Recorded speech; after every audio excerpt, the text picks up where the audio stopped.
ഇറാനുമായുള്ള വെടിനിർത്തൽ ധാരണ പൂർണ്ണമായി ദുർബലമെന്ന് US president Donald Trump. Iran നൽകിയ സമാധാന ധാരണാ നിർദ്ദേശങ്ങൾ മാലിന്യമെന്നാണ് ട്രംപ് വിശേഷിപ്പിച്ചത്. ആ പ്രതികരണത്തിൽ unbelievably weak. I would call it the weakest right now. After reading that piece of garbage they sent us, I didn't even finish reading it. They said I'm not going to waste my time reading it. I would say it's one of the weakest right now. It's on life support. They understand these are all medical people. And Dr. Oz, life support is not a good thing. Do you agree? Bad prognostic. I would say the ceasefire is on massive life support, where the doctor walks in and says, "Sir, your loved one has approximately a 1% chance of living."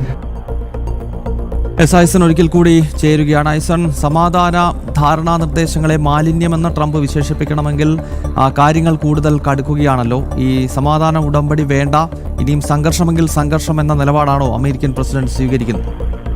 തീർച്ചയായും ഗൗതം, ഇന്നലെ ആണ് ഈ സമാധാന നിർദ്ദേശങ്ങൾ സംബന്ധിച്ച വാർത്തകൾ പുറത്തുവരികയും ചെയ്തത്. അത് ഏറ്റവും അസ്വീകാര്യമായൊരു നിർദ്ദേശമാണ് ഇറാൻ്റെ ഭാഗത്തു നിന്നുണ്ടായിരിക്കുന്നതെന്ന് അമേരിക്കൻ പ്രസിഡന്റ് കൃത്യമായി ഇന്നലെ സമൂഹ മാധ്യമത്തിൽ കുറിക്കുകയും ചെയ്തിരുന്നു. അതിന് പിന്നാലെയാണ് ഈ വിശദീകരണം, അതായത് മാധ്യമപ്രവർത്തകരുടെ ചോദ്യങ്ങൾക്ക് കൃത്യമായൊരു വിശദീകരണം നൽകിയത്. ഇപ്പോൾ നിലവിലെ വെടിനിർത്തൽ ധാരണ സംബന്ധിച്ചുള്ള വിശദാംശങ്ങൾ ചോദിച്ചപ്പോൾ അത് വെന്റിലേറ്ററിലാണ്, അല്ലെങ്കിൽ അത്തരത്തിൽ ഗുരുതരമായ അവസ്ഥയിലാണ്, ഏറ്റവും ദുർബലമാണ്, 1% പോലും ജീവനില്ലാത്ത അവസ്ഥയിലാണ് വെടിനിർത്തൽ നിൽക്കുന്നത്.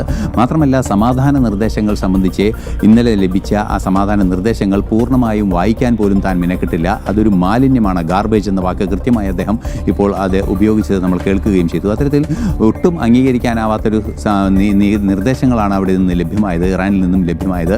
അതുകൊണ്ട് തന്നെ അത് ഒട്ടും സ്വീകാര്യമല്ല എന്ന് കൃത്യമായി ട്രംപ് പറയുകയും ചെയ്യുന്നുണ്ട്. മറ്റൊരു നിർണായകമായ ഇടപെടൽ എന്ന് പറയുന്നത് ട്രംപിൻ്റെ ഭാഗത്തു നിന്നുണ്ടാകുന്നത് ഈ സമാധാന നിർദ്ദേശങ്ങൾ ഇന്നലെ തന്നെ തള്ളുകയും അതുപോലെ തന്നെ മറ്റു നടപടികളിലേക്ക് നീങ്ങുമെന്ന സൂചന തന്നെയാണ് ഇപ്പോൾ പുറത്തു വരുന്നത്.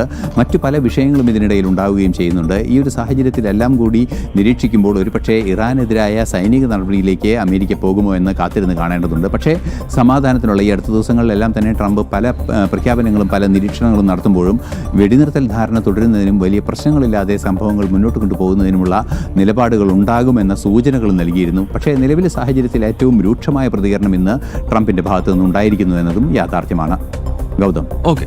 ഇറാൻ മുന്നോട്ട് വെച്ച സമാധാന നീക്കങ്ങൾ ഇപ്പോൾ അമേരിക്ക തള്ളിക്കളയുകയാണ്. നേരത്തെ അമേരിക്കയുടെ പല നിലപാടുകളും ഇറാൻ തള്ളുകയും പ്രകോപനം സൃഷ്ടിക്കുകയും ചെയ്തിരുന്നു. ഈ സാഹചര്യത്തിലാണ് ട്രംപിന്റെ ഭാഗത്ത് നിന്നും കടുത്ത പ്രസ്താവനകൾ പുറത്തുവരുന്നത്. ഐസനാണ് വിശദാംശങ്ങളുമായി ചേർന്നത്.